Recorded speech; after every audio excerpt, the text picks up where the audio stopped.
అదేంటి అంటే గత 2000 సంవత్సరాలకు పూర్వము ప్రభు అయిన యేసుక్రీస్తు సకల మానవాళి పాపంలో విమోచన కోసం ఆయన పరలోకం నుండి భూలోకానికి దిగి వచ్చి మానవాళి పాపముల కోసం మరణించి ప్రతి ఒక్కరిని పరలోక రాజ్యం చేర్చాలనే తండ్రి ఉద్దేశాన్ని నెరవేర్చడం కోసం ఆయన కల్వరి శిలువలో బలియాగమయ్యాడు.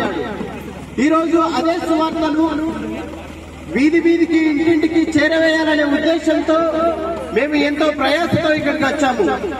మేము మీ ఊరికి మత ప్రచారం చేయడానికి రాలేదు, మరి ఇంకా ఏ విధమైన లాభాపేక్ష కోసం మీ ఊరికి రాలేదు.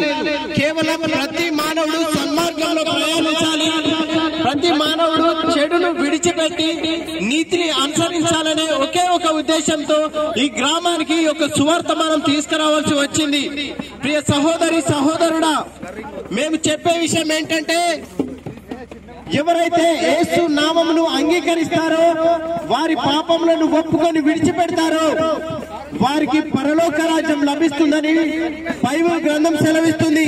యేసుక్రీస్తు వారు ఒక మాట చెప్పారు, నేనే మార్గం, నేనే సత్యం, నేనే జీవమని, నా ద్వారా తప్ప పరలోక రాజ్యానికి మరెవరు తీసుకెళ్లలేరని. ఈ రోజు ఆయనను ఎందరు అంగీకరిస్తారో వారికి పరలోకం వెళ్లే అవకాశం లభిస్తుంది. ప్రియ సహోదరి సహోదరుడా, మరి మనుషులను పాపం నుంచి విమోచించేది ఏదీ లేదు. పూర్వము మన పితరులు గొర్రెలను బలిగా అర్పించారు, ఎడ్లను బలిగా అర్పించారు, కానీ వాటి రక్తం ద్వారా పరలోక రాజ్యం ఎవరు వెళ్ళలేరు, వారి పాపాన్ని ఎవరు విడిపించలేదు. కానీ ఆ యేసయ్య రక్తము ప్రతి ఒక్కరి పాపముల నుండి విమోచిస్తుంది. ఎందుకంటే ఆయన పరిశుద్ధుడై ఉన్నాడు, ఆయన దేవుని కుమారుడై ఉన్నాడు. కాబట్టి ప్రియ సహోదరి సహోదరుడా, మీరు ఒకవేళ ఈ రోజు యేసుక్రీస్తును అంగీకరిస్తే మీ పాపాలను విడిచిపెట్టి ఆయనను సొంత రక్షకుడిగా అంగీకరించాలి.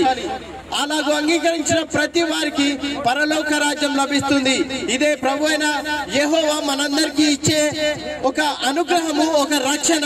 బోలో యేసు మసీకి, రాజుల రాజుకు, రానైన క్రీస్తుకు హల్లెలూయా.